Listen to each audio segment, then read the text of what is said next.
தமிழொலி நேயர்களுக்கு வணக்கம். இன்றைய மதிய நேர பிரதான செய்திகள். முதலில் தலைப்புச் செய்திகள். அதிவேக நெடுஞ்சாலைகளில் இன்று முதல் ஆரம்பமாக உள்ள புதிய வசதி. நெல்லியடியில் அதிகாலையில் ஏற்பட்ட தீ விபத்து. கொழும்பு லேடி ரிச்வே வைத்தியசாலையில் கத்திக்குத்து தாக்குதல். யாழில் முதியவரை மோதிய சொகுசு பேருந்து ஸ்தலத்தில் உயிரிழப்பு. பதுளையை உலுக்கிய சம்பவம், நடுவீதியில் கொடூரமாக வெட்டப்பட்ட நபர். அடுத்த 36 மணி நேரத்திற்கான வானிலை முன் அறிவிப்பு.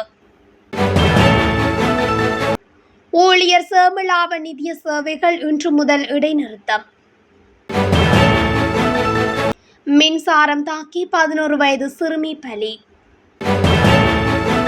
அமெரிக்காவில் திடீரென மூடப்பட்ட ஆடை தொழிற்சாலை, 1400 ஊழியர்களின் பரிதாப நிலை. தொடர்பான விரிவான செய்திகள். அதிவேக நெடுஞ்சாலைகளில் வங்கி அட்டைகள் மூலம் பணம் செலுத்தும் வசதி இன்று முதல் ஆரம்பிக்கப்படும் என அறிவிக்கப்பட்டுள்ளது.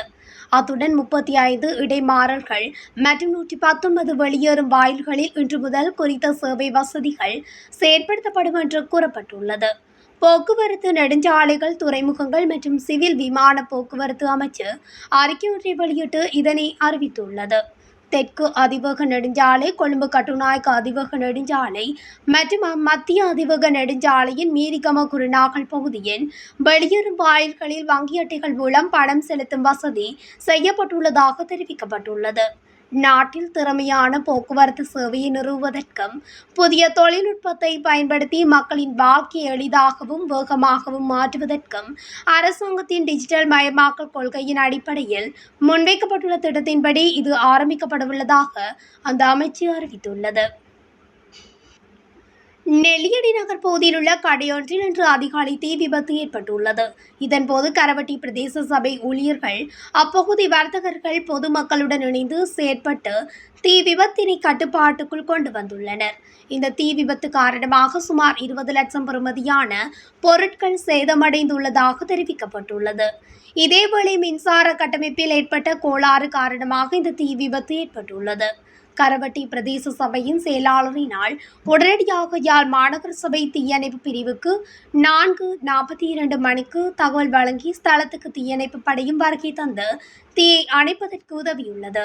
தீயணைப்பின் போது உடனடியாக செயற்பட்ட பிரதேச சபையின் ஊழியர்கள் மற்றும் பொதுமக்களுக்கு நன்றிகளை தெரிவித்துக் கொள்வதாக கரவட்டி பிரதேச சபையின் செயலாளர் கணேசன் கம்சநாதன் தெரிவித்துள்ளார்.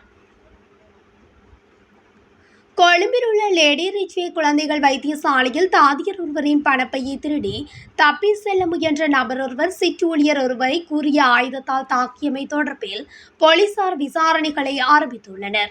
இந்த சம்பவம் நேற்று காலை 11 மணிக்கும் நண்பகல் 12 மணிக்கும் இடைப்பட்ட நேரத்தில் இடம்பெற்றுள்ளதாக போலீசார் குறிப்பிட்டுள்ளனர். நோயாளிகளை பார்ப்பதற்காக வருகை தந்துள்ளதாக போலியான தகவலை வழங்கி சந்தேக நபர் வைத்தியசாலைக்குள் நுழைந்ததாகவும் அவர் போதை பழக்கத்துக்கு அடிமையானவர் என்றும் பொருளை போலீசார் தெரிவித்துள்ளனர். வைத்தியசாலையின் 3வது மாடியில் உள்ள 7வது விடுதியில் உள்ள செவிலியர் அலுவலகத்துக்குள் நுழைந்த நபர் அங்குள்ள பணப்பைகளை திருடி தப்பிச் செல்ல முயன்றுள்ளார். இதன்போது வைத்தியசாலையின் ஒரு சிற்றூழியர் அவரை பிடிக்க முயற்சித்துள்ளார். இந்த கட்டத்தில் சந்தேக நபர் தனது பையில் இருந்த கத்தியால் சிறு ஊழியரின் தலையில் தாக்கிவிட்டு மருத்துவமனையின் பின்புற சுவர் வழியாக தப்பிச் சென்றதாக போலீசார் தெரிவிக்கின்றனர். தாக்குதலில் காயமடைந்த சிறு ஊழியர் கொழும்பு தேசிய வைத்தியசாலையில் அனுமதிக்கப்பட்டுள்ளதாகவும் தெரிவிக்கப்படுகின்றது. யாழ்ப்பாணம் சாவகச்சேரி கைதடி பகுதியில் முதியோர் இல்லம் முன்பாக இடம்பெற்ற விபத்தில் முதியவர் ஒருவர் சம்பவ இடத்திலே பலியாகியுள்ளார். இந்த விபத்து நேற்றைய தினம் இடம்பெற்றுள்ளது. விபத்தில் 79 வயதான சச்சிதானந்தம் என்ற முதியவரே உயிரிழந்துள்ளார். கைதடி முதியோர் இல்லத்தில் தங்கியிருந்த மேற்படி முதியவர் 5 நாள் விடுமுறையில் தனது சொந்த இடமான வண்ணார்பனைக்கு செல்ல புறப்பட்டதாக கூறப்படுகின்றது. இதன்போது யாழில் இருந்து கொழும்பு நோக்கி பயணித்த சொகுசு பேருந்து மோதியதில் சம்பவ இடத்திலே மரணமடைந்துள்ளார். முதியவரின் சடலம் சாவகச்சேரி ஆதார வைத்தியசாலையில் ஒப்படைக்கப்பட்டுள்ளது.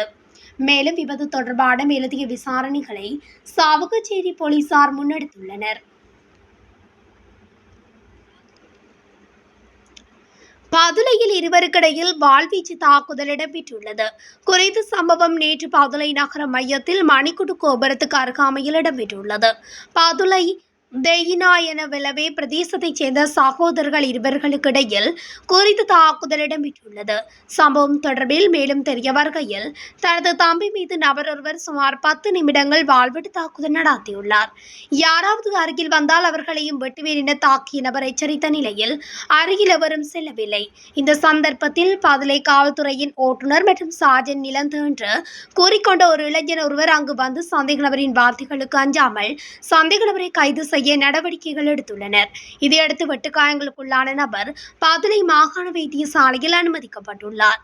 குறித்த சம்பவம் தொடர்பாக பதுளை மாவட்ட குற்றத்தடுப்பு காவல்துறையினர் மற்றும் குற்ற தடயவியல் காவல்துறையினர் மேலதிக விசாரணைகளை மேற்கொண்டு வருகின்றமை குறிப்பிடத்தக்கது. அடுத்த 36 மணி நேரத்துக்கான பொதுவான வானிலை முன்னறிவிப்பை வளிமண்டலவியல் திணைக்களம் வெளியிட்டுள்ளது. அதன்படி நாடு முழுவதும் தென்மேற்கு பருவமழை படிப்படியாக நிலை பெற்று வருவதாகவும், மேல் சபரகமுவ, வடமேல், மத்திய மற்றும் தென் மாகாணங்களில் அவ்வப்போது மழை அல்லது இடியுடன் கூடிய மழை பெய்யும் என்றும் அந்த அறிக்கையில் தெரிவிக்கப்பட்டுள்ளது. மேல் மற்றும் சபரகமுவ மாகாணங்களிலும் காலி, மாத்தறை, புத்தளம், நுவரெலியா மற்றும் கண்டி மாவட்டங்களிலும் சில இடங்களில் 75 மில்லிமீட்டர் அளவில் ஓரளவு பலத்த மழை பெய்யக்கூடும். வடமத்திய மாகாணத்தில் பல தடவைகள் மழை பெய்யக்கூடும். ஊவா மாகாணத்திலும் அம்பாறை மற்றும் மட்டக்களப்பு மாவட்டங்களிலும் சில இடங்களில் மாலை அல்லது இரவில் மழை அல்லது இடியுடன் கூடிய மழை பெய்யக்கூடும். மத்திய மலைநாட்டின் மேற்கு சரிவுகளிலும் வடமேல், வடமத்திய, வடக்கு மற்றும் தென் மாகாணங்களிலும் திருகோணமலை மாவட்டத்திலும் அவ்வப்போது மணிக்கு 30 தொடக்கம் 40 கிலோமீட்டர் வேகத்தில் ஓரளவு பலத்த காற்று வீசக்கூடும். இடியுடன் கூடிய மழையுடன் தற்காலிக பலத்த காற்று மற்றும் மின்னல் தாக்கங்களினால் ஏற்படக்கூடிய ஆபத்துக்களை குறைப்பதற்கு தேவையான நடவடிக்கைகளை எடுக்குமாறு வளிமண்டலவியல் திணைக்களம் பொதுமக்களை அறிவுறுத்தியுள்ளது. ஊழியர் சேமலாப நிதிய சேவைகள் இன்று முதல் 23ஆம் தேதி வரை தற்காலிகமாக இடைநிறுத்தப்பட்டுள்ளது. குறித்த விடயத்தை தொழிலாளர் திணைக்களம் வெளியிட்டுள்ள அறிக்கை ஒன்றில் தெரிவித்துள்ளது. தொழிலாளர் திணைக்களத்தினூடாக சேவை வழங்கப்படும் ஊழியர் சேமலாப நிதி கணினி தரவுத்தள அமைப்பில் அவசர பராமரிப்பு நடவடிக்கை காரணமாக இவ்வாறு இடைநிறுத்தப்பட்டுள்ளது. அதன்படி ஊழியர் சேமலாப நிதியத்தின் முழு நன்மைகள், இறந்த உறுப்பினர்களின் நன்மைகள், 30% நன்மைகளை செலுத்தல் மற்றும் புதிய நிறுவனங்களை பதிவு செய்தல் மற்றும் பி கார்டுகளை திருத்துதல் ஆகியவை நாடு முழுவதும் உள்ள தொழிலாளர் அலுவலகங்களில் தற்காலிகமாக இடைநிறுத்தப்படும். மேலும் குறித்த சேவைகளை பெற 0112201201 என்ற எண்ணை அழைத்து திகதியை முன்பதிவு செய்பவர்களுக்கு முன்னுரிமை அளிக்கப்படும் என்று தொழிலாளர் திணைக்களம் தெரிவித்துள்ளது. வெலம்புட காவல்துறை பிரிவுக்குட்பட்ட கோவில்கந்த பகுதியில் சிறுமியொருவர் மின்சாரம் தாக்கி நேற்று மாலை உயிரிழந்ததாக வெலம்புட காவல்துறையினர் தெரிவிக்கின்றனர். கோவில்கந்த வட்டப்புல பகுதியைச் சேர்ந்த 11 வயது சிறுமியே இவ்வாறு மின்சாரம் தாக்கி உயிரிழந்தார். வீட்டின் மேல்தளத்தில் உள்ள மின்சார கம்பி அறுந்து விழுந்ததனால் சிறுமி உயிரிழந்ததாக விசாரணைகளில் தெரிய வந்துள்ளது. சடலம் கண்டி வைத்தியசாலையின் பிரேத அறையில் வைக்கப்பட்டுள்ளதுடன் வெலம்புட காவல்துறையினர் மேலதிக விசாரணைகளை மேற்கொண்டு வருகின்றனர். கட்டுநாயக்க சுதந்திர வர்த்தக வலயத்தில் அமைந்துள்ள நெக்ஸ்ட் ஆடை தொழிற்சாலை திடீரென மூடப்பட்டதால் 1400க்கும் மேற்பட்ட ஊழியர்கள் வேலையிழந்துள்ளனர். இந்த தொழிற்சாலை நிர்வாகம் முன்னறிவிப்பு இன்றி நிறுவனத்தை மூட நடவடிக்கை எடுத்துள்ளதால் ஊழியர்கள் கடும் நெருக்கடிக்குள்ளாகியுள்ளனர். தொழிற்சாலை தற்போது பூட்டப்பட்டுள்ளது. மேலும் பாதுகாப்பு பணியாளர்கள் மட்டுமே அங்கு உள்ளதாக தெரிவிக்கப்படுகின்றது. இதன் காரணமாக அங்கு பணிபுரிந்த ஊழியர்கள் எதிர்கால நடவடிக்கைகள் குறித்து அறியாமல் உதவியற்ற நிலையில் உள்ளதாக தெரிவிக்கப்படுகின்றது. இத்துடன் தமிழொலியின் இன்றைய மதிய நேர பிரதான செய்திகள் நிறைவடைகின்றன. தொடர்ச்சியாக செய்திகளை அறிந்து கொள்ள தமிழொலி ஊடகத்துடன் இணைந்திருங்கள். நன்றி, வணக்கம்.